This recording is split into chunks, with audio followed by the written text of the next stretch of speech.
Assalamualaikum warahmatullahi wabarakatuh.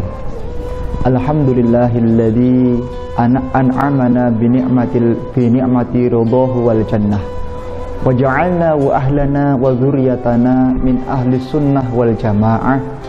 Allahumma sholli ala sayyidina Muhammad wa ala alihi huril kiramil bararah wa sahbihi muntakhabinal khiyarah amma ba'da. Pemirsa yang dimuliakan oleh Allah Subhanahu wa taala, sungguh menjadi seorang ahli surga adalah keinginan dari setiap orang yang beriman kepada Allah Subhanahu wa taala. Ketika mereka telah mengikhlaskan semua ibadahnya, maka kemudian diberi surga adalah salah satu cita-cita mulia dan cita-cita khilqah insaniyah manusiawi dari setiap manusianya, dari setiap makhluknya Allah Subhanahu wa taala.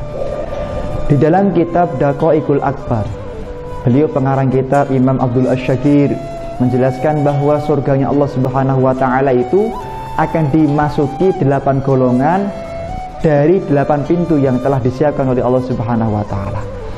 Lil jinani samaniyatu abwab, surganya Allah ada 8. Yang pertama adalah babul anbiya wal mursalin wal askhiya wasyuhada.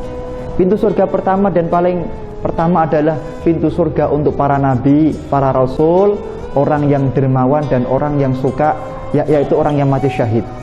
Maka marilah kita semuanya menjadi orang yang dermawan, ahli sedekah dan lain sebagainya. Khususnya masalah ilmu, sedekahul ilmi bitta'allum. Sedekahnya ilmu, ahli ilmu adalah apa? Dengan mengajarkan ilmu yang telah didapatkan. Kalau punya harta, sedekah dengan harta. Kalau punya ilmu, sedekah dengan ilmu. Kalau tidak punya, maka sedekah dengan mencintai setiap orang dan mendoakan setiap orang. Yang kedua adalah babul ladzina yakmiluna sholata wal wudu'a. Pintu surganya Allah untuk mereka yang selalu berusaha menyempurnakan sholatnya, menjaga sholatnya, dan selalu menjaga wudunya, selalu berusaha memperbaiki hukum fikih dalam wudunya.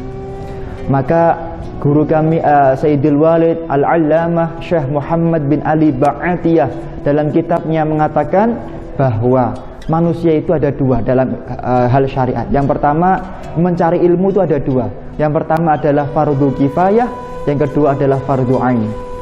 Kapan disebut dengan fardu kifayah? Yaitu hatta yatarattab ila martabati sihhatil fatawa. Wajib dalam satu kota atau dalam satu masafatil qasri, jarak qasar, itu ada satu orang yang mana dia itu menguasai ilmu sampai mencapai derajat berhak berfatwa. Harus ada salah satu, kalau tidak maka dosa semuanya. Yang kedua adalah yaitu fardu ain. Kapan disebut fardu ain? Yaitu hatta yatarattab ila sihhatil ibadah. Setiap orang wajib belajar ilmu agama sampai dia mampu sah sholatnya, mampu sah wudunya dan lain sebagainya. Ini wajib hukumnya. Ya ini, maka dari itu marilah kita semuanya selalu senantiasa menyempurnakan sholatnya dan wudunya. Yang ketiga adalah al-muzakkina amwalahum, mereka yang selalu menzakati hartanya, menzakati apa yang telah menjadi titipan Allah Subhanahu wa taala.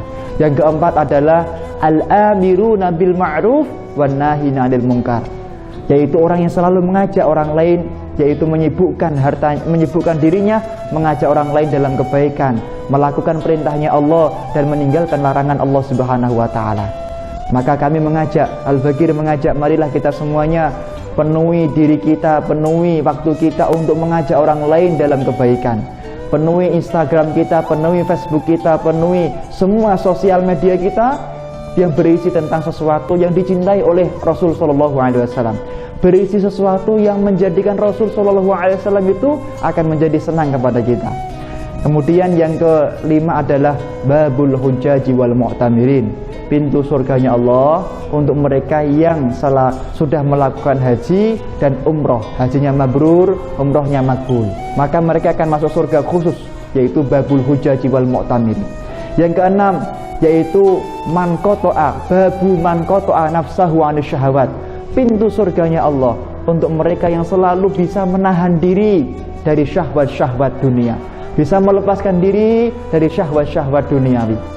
Yang ketujuh adalah babul mujahidin, ahli surganya Allah, pintu surganya Allah untuk mereka yang ahli mujahadah, ahli berjihad, bersungguh-sungguh dalam beribadah, bersungguh-sungguh dalam menegakkan syariatnya Allah Subhanahu wa taala.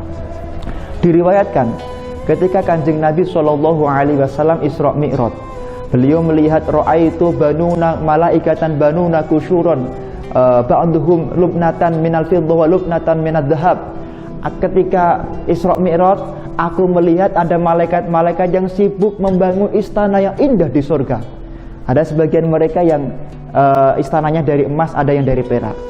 Kemudian faiza, tiba-tiba mereka berhenti. Aku bertanya, lima kafaftum, kenapa kalian berhenti minal bina, berhenti membangun istana yang indah ini? Malaikat mengatakan, qalu qad tammat nafaqatuna. Sungguh wahai Kanjeng Nabi Muhammad sallallahu alaihi wasallam, telah habis material bangunan kami. Mana fakotukum, apa material ini? Kemudian mereka mengatakan, zikrullah, sungguh zikirnya para hamba-hamba di dunia itu adalah material dari bangunan yang indah ini. Bangunan indah ini adalah untuk mereka yang ahli zikir di dunia, ahli mujahadah di dunia, maka masuk surga dan mendapatkan istana yang paling indah di akhirat, di surga ini. Dan terakhir adalah yaitu man ghadda basaruh, al-ghaddul basar, pintu surganya Allah untuk orang yang selalu menjaga pandangan matanya untuk tidak melihat wanita yang bukan mahramnya, melihat wanita yang tidak apa-apanya, yang bukan mahramnya, kemudian menundukkan pandangan matanya, mereka masuk pintu surga ke-8.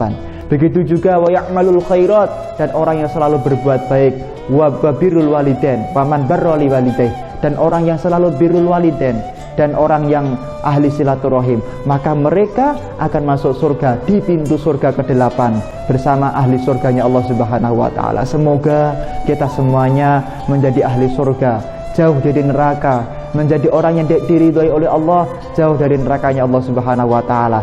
Semoga akhir kalam kita, akhir hidup kita adalah mengucapkan la ilaha illallah, mati dalam keadaan husnul khotimah. Sekian, semoga bermanfaat. Assalamualaikum warahmatullahi wabarakatuh.